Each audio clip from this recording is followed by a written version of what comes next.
I was about to spar. Before I was about to spar Tank, he was sparring this big boy. A heavyweight. Heavyweight boy. And Tank hit that nigga. He hit him so hard that he was on the top of the rope just like this. To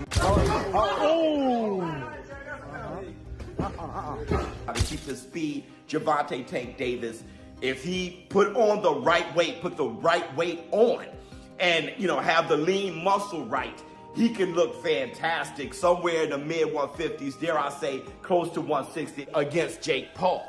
In stunning unseen footage, Gervonta Davis was reportedly seen flooring a heavyweight sparring partner during his intense training camp for the upcoming showdown with Jake Paul.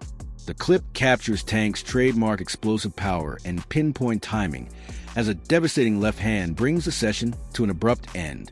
Fans are hailing it as undeniable proof that Davis's speed, accuracy, and knockout prowess remain on another level, even against much larger opponents.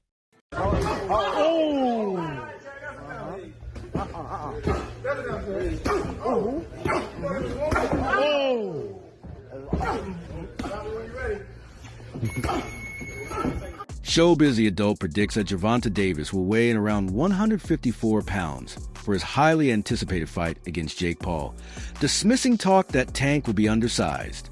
He explains that Davis has comfortably walked around that weight before and has even trained at 160 pounds, making this jump far less dramatic than critics suggest.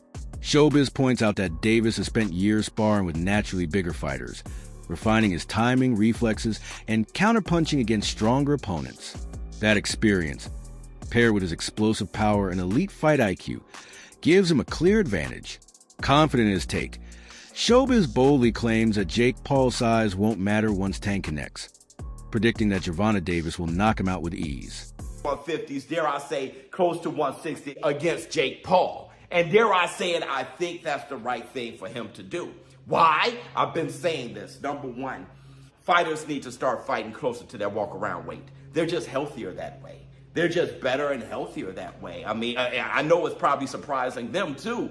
Like, that was the best I've seen Terrence Bud Crawford. Lamont Roach, he's fighting Pitbull at 140, coming from 130 and a pit stop at 135. You have Shakur Stevenson talking about fighting Teofimo Lopez. They're very close to making that fight at 140.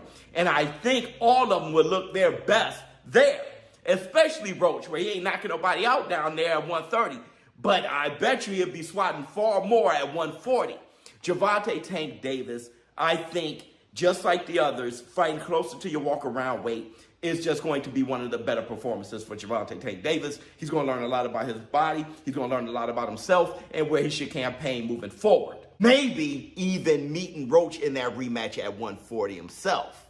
Also, another reason why I think it behooves him to come in knocking at 160 pounds is because of Jake Paul. It's not like Tank is going to dodge every punch Jake Paul throws, all right? Some of those going to land, and more than likely it's going to land on his guard. Tank is going to have his guard up. We need for him to be solid enough, his foundation and his base solid enough, so when Jake Paul hits him with those shots, he doesn't go flying around the ring. Reports suggest that Tank Davis has been sparring with significantly bigger opponents in preparation for his upcoming clash with Jake Paul. But that's nothing new for him. Since the early days of his career, Davis has consistently challenged himself against heavier fighters to refine his timing, accuracy, and composure under pressure. Backed by his explosive power and exceptional ring IQ, taking on larger opponents has never been an issue for the Baltimore Star.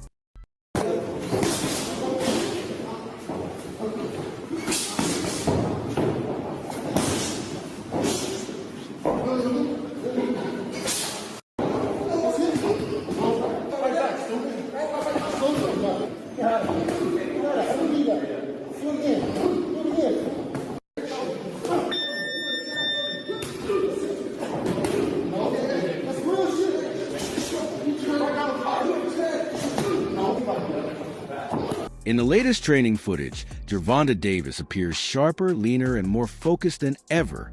Every punch he throws blends raw power with surgical precision. The product of years of relentless discipline, his footwork glides effortlessly, yet every movement exudes authority and intent. Those watching can see that each strike on the heavy bag follows a deliberate rhythm, revealing the depth of his preparation. Observers note the fierce intensity in his eyes and the seamless balance between speed and strength. The clips alone prove how seriously Davis is taking this fight. Boxing experts everywhere are impressed, saying he looks in the best shape of his career, fully primed for battle. The mix of power, timing, and control Tank showcases in camp has reignited a conversation about just how dangerous he still is among the sport's elite.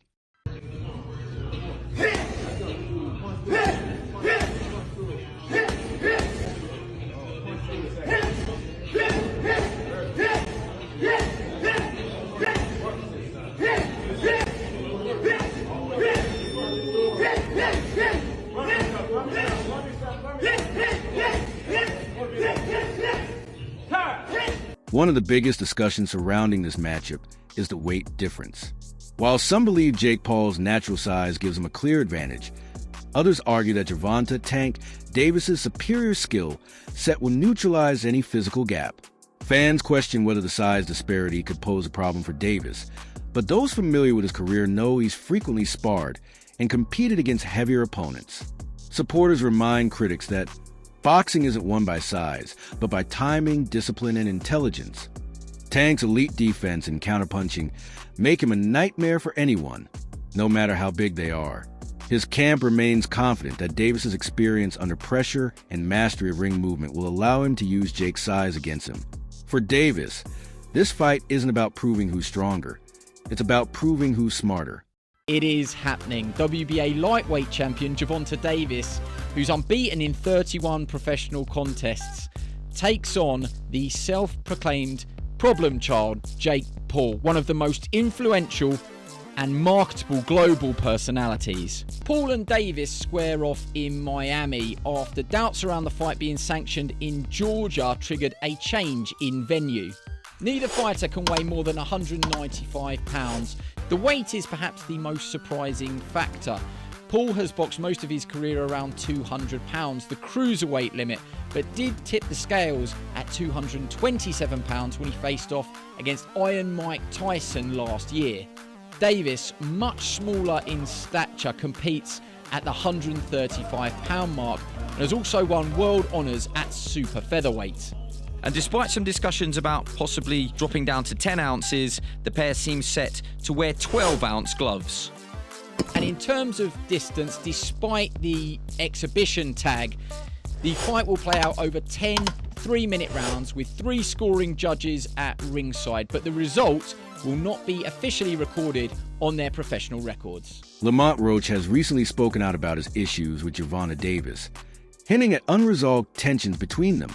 His comments have sparked debate among fans and analysts, many of whom detect a note of bitterness in his tone.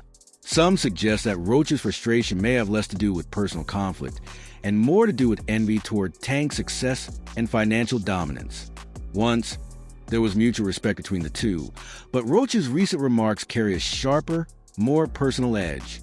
Observers note that he seems uneasy watching Davis continue to command the spotlight and secure massive paydays, while others struggle for recognition. Boxing analysts point out that when fame and fortune are involved, rivalries often turn emotional. Davis, on the other hand, appears unfazed, choosing silence over drama and letting his focus and training speak louder than words. Off rip, the question is direct. Reportedly, Tank's going to make $40 million around there to fight Jake Paul. Would you do the same thing if you were in the situation? And he's like, actually, this is what I explained before. You're beating around the bush. It's really a yes or no. I would do it. I would take the 40 mil, or I wouldn't take the 40 mil. But let's listen to this long, drawn-out explanation. There's about $40 million that he's going to get paid. If you were in his shoes, wouldn't you do the same thing? See, now, this is something that I explain and express, and I hope everybody gets. That opportunity is an opportunity that you probably cannot pass up. But it's about how you handle it. It's about how you go about it. A lot of people don't know that he actually exercised his rights to the rematch, so that contractually binds us to a fight. You cannot breach that unless you do what you have to do to handle the business, to be like, okay, well, we mutually agree to let you move on, and or swindle around and fight Jake Paul for this money. If you think I'm going to sit back by the wayside and sit there and be like, well, even though I'm contracted to fight this guy for this amount of money on this certain day, I'm just going to sit and be cool with, oh, he might not ever fight me, and he's going to go fight and get paid and get this money, and I'm not supposed to get anything. Boxing analysts often point out that Gervonta Davis doesn't receive the full credit he deserves for his achievements. They note that many of his opponents gained major recognition after sharing the ring with him, a testament to his impact and influence in the sport. Fighters who were once relatively unknown suddenly find themselves in the global spotlight because of a bout with Tank. This consistent pattern underscores Davis's star power and his ability to elevate anyone he faces. Critics who argue that he hasn't faced elite competition are reminded that his very presence can transform a career. Experts emphasize that Davis's victories don't just define him as a knockout artist, but as a fighter who carries the weight and the attention of the entire boxing world. Ongoing discussion in the boxing world about Gervonta Davis and Gervonta Davis, his resume, who he's going to fight, the competitors that he's going to fight. And every once in a while, something happens that proves that Gervonta Davis is the face of that. If he's not the face of boxing because people just don't want him to be that, man, he is real close to it, because other than Canelo Alvarez, and even consider Canelo Alvarez included, nobody in boxing has divisions circulating around him like Gervonta Davis does. And that was proved during this Lamont Roach versus Pitbull Cruz announcement for their pay-per-view. Just think about this. Gervonta Davis, they always say that Gervonta Davis has a poor resume, but yet Gervonta Davis, guys that fight Gervonta Davis, lose to Gervonta Davis, or get a draw to Gervonta Davis, can fight one another and make an anticipated pay-per-view between the two of them. Because that fight with Pitbull Cruz is a very, very popular fighter with Mexican fight fans. Lamont Roach got a lot of name exposure with black fight fans and Mexican fight fans and white fight fans, all with his draw that he got against Gervonta Davis. Now they believe that this is going to be able to be a profitable endeavor for a pay-per-view. Now, let me also tell you that Rolly Romero, who was somebody else that Gervonta Davis fought in the past, will be on a pay-per-view that's going to be successful, most likely, when he defends his WBC